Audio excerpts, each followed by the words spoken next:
All right, quick and dirty video for just to end off the evening here. I just did a channel update and I got thinking, I did a tweet about it and I want to kind of explore that verbally with you guys here. We're being presented with a world that is using AI in order to make products, in order to make media for people to consume, and you're seeing this across like a plethora of different spheres. You're seeing this in just kind of art and album covers and book covers. You're seeing this in advertising. You're seeing this for recreational use. You're seeing this in porn. You're seeing this everywhere. AI is being used. Generative AI is being used to give people what they want. It is being used as the kind of stopgap where talent would have been before. That stopgap of talent required you to have someone to make the art or be the model or do the writing and then also make up the stories. All those kind of things. AI is becoming this thing that fills that stopgap between those. But it occurred to me that it is going to be good at its job. It's going to be good at being able to give people what they want, to see what people respond to, and give people what they want. And where that interacts with what I write about, where that interacts with with what I'm concerned about and doing research about, is when it comes to tech in the church.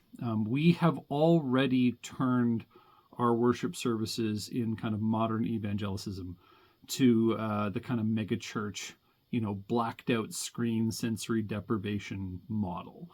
We have made them emotional experiences because we want them to be experiences. We want people to experience Jesus, and we want people to have experiences that they can tie to their faith, so that it's a strong binding agent for their faith, so that they can have that kind of in their lives and whatnot.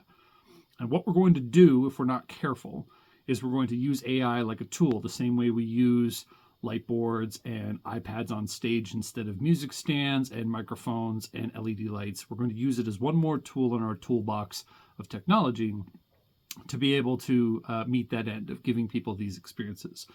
The problem being is that it is not a tool in the hands of one of those people who is that stopgap. It is the stopgap. It becomes this thing that learns from its congregation where it's being used, in the avenues that it's going to be used, and tries to give them what they want. And what do we have in response to humans being given what they want in a religious context, when that religious context is based on emotions? You basically have a machine doling out dopamine under religious contexts. And it's not going to be marketed that way. It's not going to be seen that way as like, oh yeah, this is the dopamine machine that we just give to people who want Jesus. But it's going to function that way. It's going to function that way in that if we're not careful about how we use AI or what we use AI for, it's going to start, like we're giving it all the busy work that we don't want to do. Well, what if it starts picking out the music sets because we don't want, just a human deciding what the music should be. We want it to decide what our congregation needs the most based on statistics that we can glean from our congregation, and then a generative AI generates the set list for that weekend.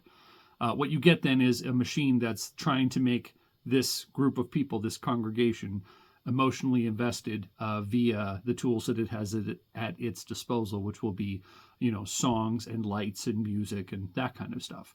You will have a machine that is trying to elicit a response, a chemical response, and a reaction from people to feel emotionally invested in a religious setting. Most of the time, that being a dopamine reaction. And you've all felt this. When you have a dopamine reaction to specifically music, it's the tingles that kind of go through you and stuff like that. And as a guy who listens to very loud punk rock, I know what this is, and it's awesome when it comes. When you hear a song that you haven't heard in a long time, or hear a song that's just nailing it right now, like, what is it, The Bottom by Bad Omens, I think it is. It's just perfect when it comes on the radio. Misery Business used to do it for me for Paramore. There's a ton of songs that do this for people where it's just your song and it just pumps you up and stuff like that. And we have that in a worship setting. People love certain songs and they get played to death, and then they become like they lose their effect. Why? Because it elicits a dopamine response. This is something very few people in the kind of worship world talk about. But what we have is this kind of burgeoning enterprise of AI being used to fill the busy work, to be that stopgap. And eventually we're going to have all the pieces for a machine to basically be the drug dispenser at our church, where you come to church and you're not sure why, because something is just different. And that something will be that the machine has learned how to get you addicted to dopamine. And it has learned how to get you into the seats. And you think that you're going because you're having this experience. And really, it just knows exactly how to dial your dopamine in. It knows that you like Bad Omens and how to turn the volume up. And that's a very kind of basic thing to do. But like, it knows that about you, and it knows that corporately about a group of people, and knows all the different variables that it can control because it's a super mind. And it can kind of figure that stuff out. If we give it enough control in a religious circumstance, in a religious setting, that AI could do that, and it could mimic what feels like, because of how real those feelings are, how real those chemical reactions are in the human brain, of dopamine reaction. It's going to feel like it is the real thing, when really it's just the formula that it's running to make sure that you have the response that it's looking for, so that you come back each time, because that will be the criteria that we give it, is we need to make sure people want to come to our church and have those experiences at our church. That stopgap is going to become important, because and we've seen this meme. I'm probably going to do a blog post about it. I'll post it in the community as well, and if I remember, I'll put it in the doobly-doo down below in the description. There was this meme going around on TikTok, I think it was like last year, where someone who was like exiting the church, they were LGBTQ+, they were, exiting the church and deconstructing their faith. Why? Because they realized that they were going to church to have these experiences, because they loved the music and they loved the atmosphere, and it was just like all focused on the stage and Jesus. And then they went to a Taylor Swift concert and they realized, no, they just like live music, where everything's blacked out except for what they can see and what they can hear. And then that becomes the focus, and that elicits the dopamine response. And then they were smart enough to realize, oh, I'm not a Christian. I'm not actually into this worship thing. I'm not worshiping Jesus. I have nothing invested in that. I just like the way it makes me feel. And Taylor Swift makes us feel things. She makes us all feel things. It's Brooklyn Nine-Nine. If you haven't heard that quote, you need to watch that series. It's hilarious.